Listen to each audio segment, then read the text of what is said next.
Let's say na meron ka ng pinagkakakitaan na stable at alam mong ma-approve ka sa bangko kasi kumpleto ka naman sa requirements sa pagkuha ng brand new car na hulugan.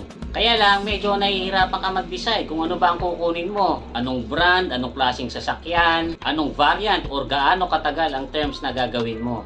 So pagkukwentuhan po natin yung mga bagay na wag mong gagawin kung sakaling bibili ka na ng brand new car na hulugan. Pero disclaimer muna guys ha, itong mga pagkukwentuhan natin ay paalala lang naman para maiwasan yung masama doon sa mga libu-libong mga kababayan natin na after kumuha ng sasakyang hulugan ay nauwi lang sa nabatak or na-repossess. Pero syempre, kayo pa rin ang masusunod kung saan nyo gagamitin yung perang pinag-ipunan nyo.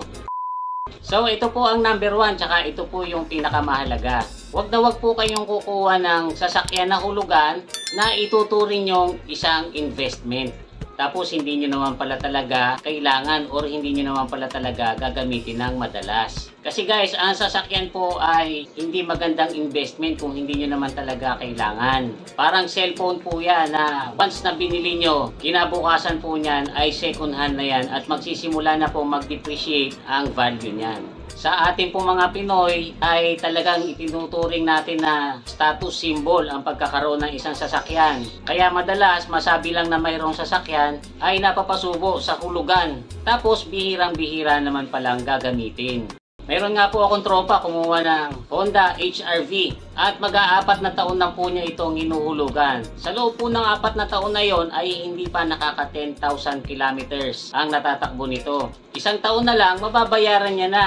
Ang masakit nito, once na kinwenta nyo kung magkano lahat ng naihulog nyo dyan, magkano ang ginastos nyo sa PMS, sa insurance at sa iba pa, yan po ay maghahalaga na ng parang 2 sasakyan ang nabili nyo. Tapos once naman na gusto nyong ibenta na yan, once na umabot na po yan ng 4 or 5 years, ay halos half the price na lang po yan ng original na presyo ng pagkakabili nyo.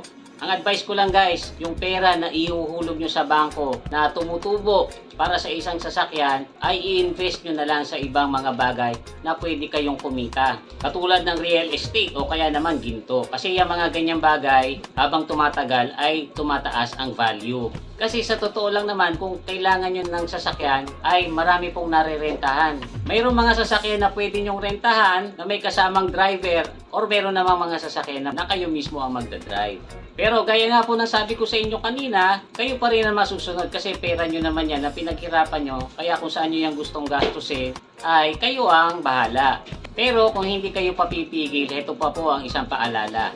Huwag kayong mag-attempt na kumuha ng sasakyan na higit sa kaya nyong bayaran. Kasi guys, sa dami ng mga car companies na nag-o-offer ng low down payment, ay nakaka-tempt na kumuha ng mga sasakyan na medyo high-end. Kwentahin nyo po muna kung magkano yung monthly. Kailangan bukod dun sa kaya nyong bayaran yung monthly, ay kaya nyo pa rin bayaran yung mga gastusin nyo sa bahay katulad ng kuryente, ng tubig, tuition para sa mga bata. Tapos kailangan meron din kayong pang-emergency. Just in case na magkasakit kayo at hindi kayo makapagtrabaho, ay meron pa rin kayong panghulog.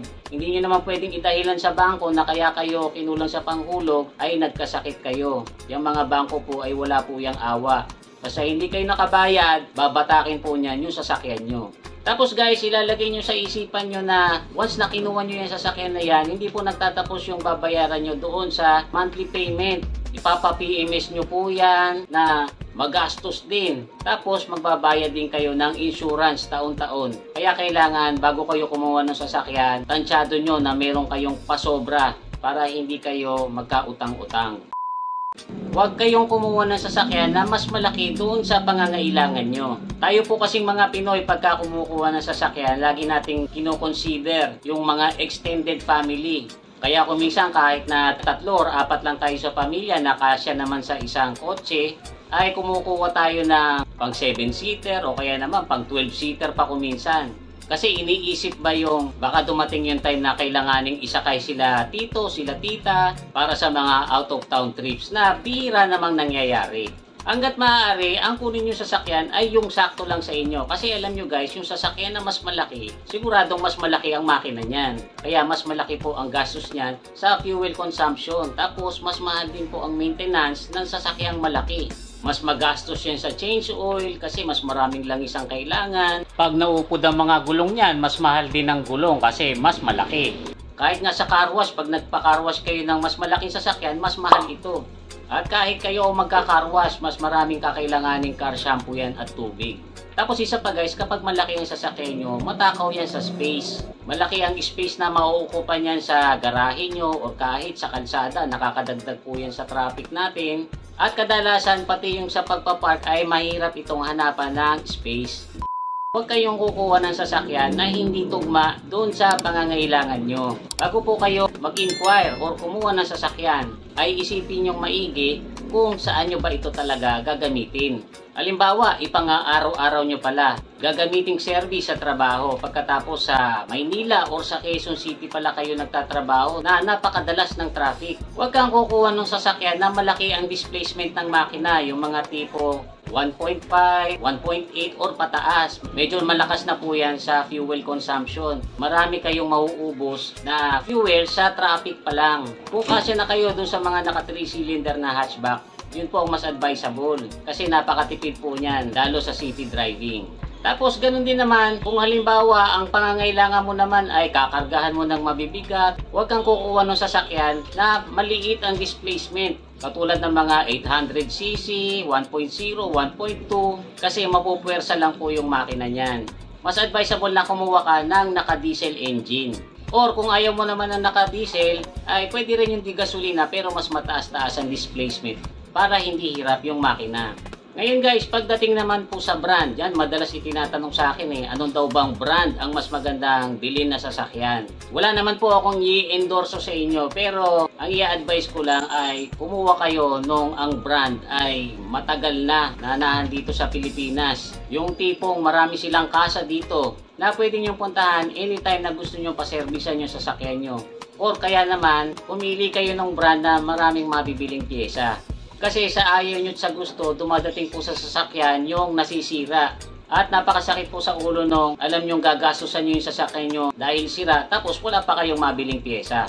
Ngayon pa naman, napakarami ng brands ng sasakyan dito sa Pilipinas. Bukod dun sa mga Japanese brands at saka sa Korean at American, dagsa na rin po ngayon ang mga Chinese brands. Meron na rin galing sa India, sa Vietnam at saka meron din po mga European cars na pwede nyong pagpilian. Hindi maaalis kuminsan yung mas nagagandahan tayo dun sa design ng brand na hindi masyadong popular. Mas natutulinan tayo or mas nadadamihan tayo dun sa technology na kayang ibigay ng mga brand na least popular. Pero ilalagay nyo po sa isip nyo na dahil yan ay hulugan, kailangan tumagal yan sa inyo at kailangan na mayroong kayong pagdadalhan yan kung sakaling yan ay masira. Mahirap naman yung makabili kayo ng sasakyan na ganito ang brand pagkatapos yung palang brand na yon pagkaraan ng ilang taon ay nalugi, nawala na lang yung kasa. Mamumroblema kayo niyan kung saan kayo kukuha ng pyesa or kung saan kayo magpapaservice. And lastly guys, once na makakuha na kayo ng hulugang sasakyan, tapos ay hindi inaasahang pangyayari ay hindi nyo na pala kayang bayaran, huwag nyo po yang ipapasalo sa iba. Napakarami po nating mga kababayan ang namumroblema sa ganyang sistema. Ipinasalo nila sa iba, tapos yung nakasalo ay hindi na naman itinuloy yung hulog sa bangko. Tapos hindi na nila makita itong sumalo ng sasakyan nila, kaya yung bangko ay ididemanda sila nun. Mapipilitan silang bayaran din yung sasakyan na wala na sa kanila. Mas mainam na i-voluntary surrender nyo na yan sa bangko kaysa magbayad kayo ng sasakyang wala naman sa inyo. So guys, ulitin ko ito ay mga paalala lang naman. At kung saan nyo gustong gastusin niya ang perang pinag-ipunan nyo, ay kayo pa rin naman ang masusunod. Pero sana kahit papano ay nakatulong to dun sa mga nagdi-decide pa lang na kumuha ng hulugan sasakyan. Speaking of hulugan sasakyan, pagka nahihirapan po kayong ma-approve sa kinukuha nyo sasakyan, ay kontakin nyo ako sa Viber number na lumalabas sa inyong screen ngayon. At tutulungan ko kayo na makuha yung dream car nyo. So muli, ito po si Kuya Mikmik na nagsasabing palagi kang lamang pag marami kang alam. Bye-bye!